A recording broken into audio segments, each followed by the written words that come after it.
ผ่านมาก็ได้มีการพบปะแลกเปลี่ยนบทเรียนซึ่งกันและกันเป็นปกตินอกจากนั้นแล้วเรื่องงานพัฒนาชนบทและแก้ไขความทุกข์ยากของประชาชนซึ่งเป็นเรื่องงานที่สูงของแขวงคณะกรรมการแนวแล้วสร้างทุกท่าน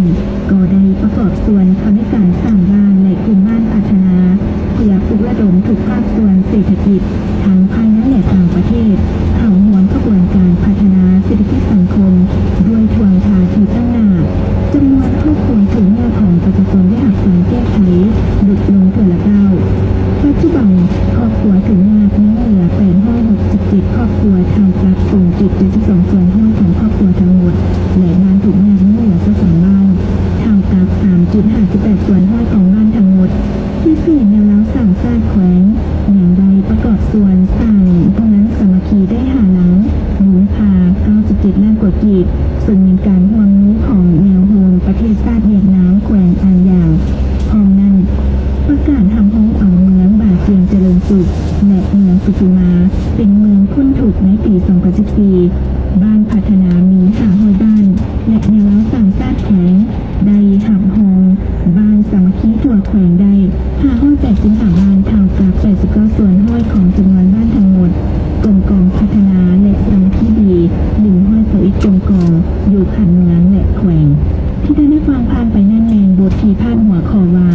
แนวแล้วสร้างชาติแขวงจะประสานกับการปฏิบัติหน้าที่การเมืองอยู่ขันท้องถิ่นเขียนโดยเทียนไซพิมพ์บุญเลยที่นี่สถานีวิทยุกระจายเสียงกองทัพประชาชนลาวข่าวบ้านหมู่เพียงเท่านี้สาแก้วหลานสิงาและคำสุขสวรรค์อานต่อไปซึ่งงานที่ต่างฟังการถ่ายทอดข่าวจากสถานีวิทยุกระจายเสียงแห่งชาติลาวสบายดีมันก็มีอากาศแบบนี้บ่อากาศข้างในห่างไกลท้องแห้งพบแห้งเมาแดดห่างแต่สิโคนนอนการดื่มเหล้าเบียร์หลายนิดมืออ่อนเพลียปากเปื่อยเนื่องจากร่างกายบ่สามารถขับถ่ายที่ต่อได้มันหนาแบบนี้อพิโซพักนอกเอ็นซีสวยทานได้อพิโซพักนอกเอ็นซีถือคุณแดงมาจากสมุนไพรธรรมชาติโมมีผลให้ต่อร่างกายดีต่อสุขภาพมีส่วนประกอบของพักนอกดอกไม้น้ำผึ้งพักเปลือกสารสกัดจากหมากนาวและวิตามินซีเป็นคุณแก้ห้องใน